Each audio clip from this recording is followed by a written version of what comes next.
Surprisingly, the rears are a lot easier to get out than the front. So we're gonna take a look at the rears. So we noticed that we don't have these brackets on the new one. So a good thing that we're not gonna be installing that part. So it's a good thing, we can just slip it in. And then from this ride height all the way to down here, it looks like we're gonna go an inch lower. I'm probably gonna raise it.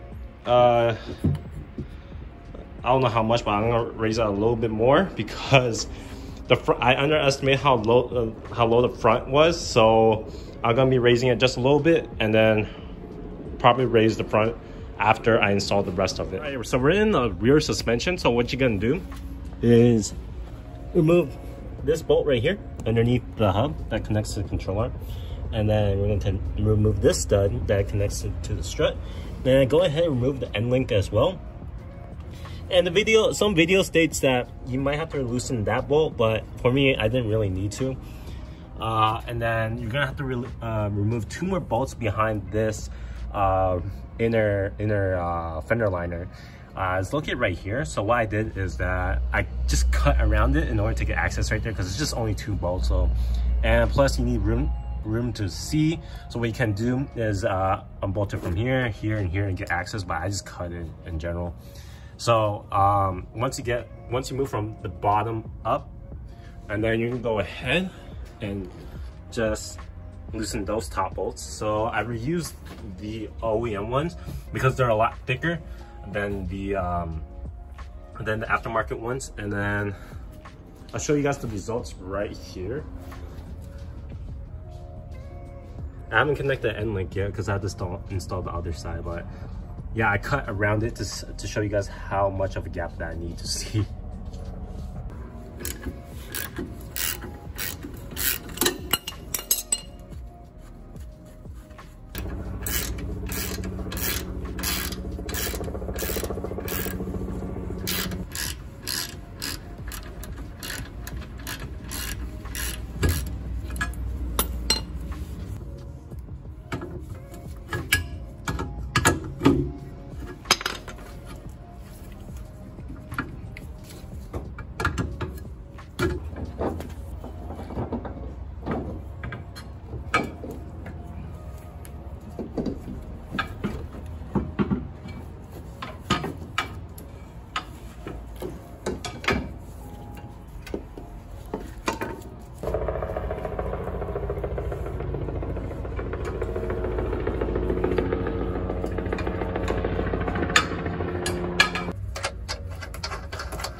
Is finally dropped, and it's basically covered up the wheel gap, and that's why I wanted it in the front, but it was just pretty much tucking.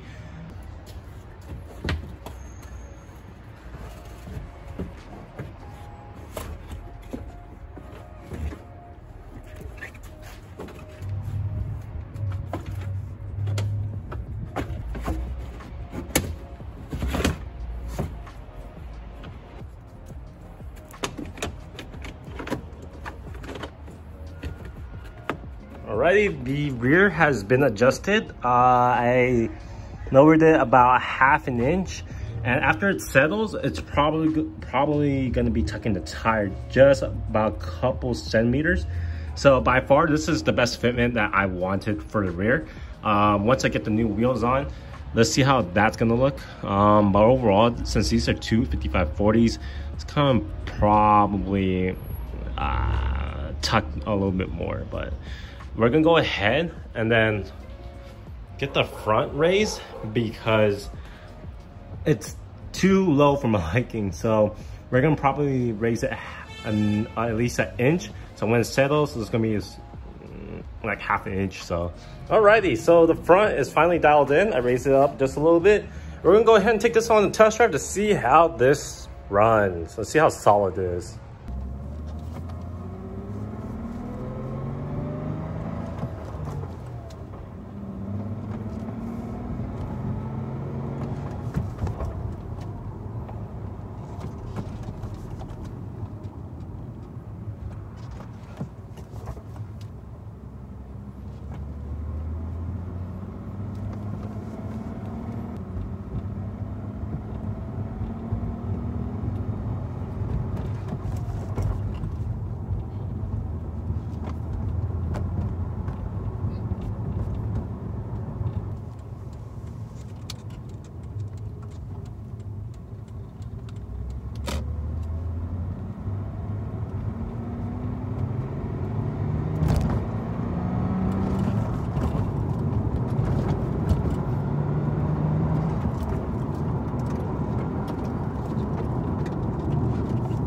By far, the test run of the driving capability feels great.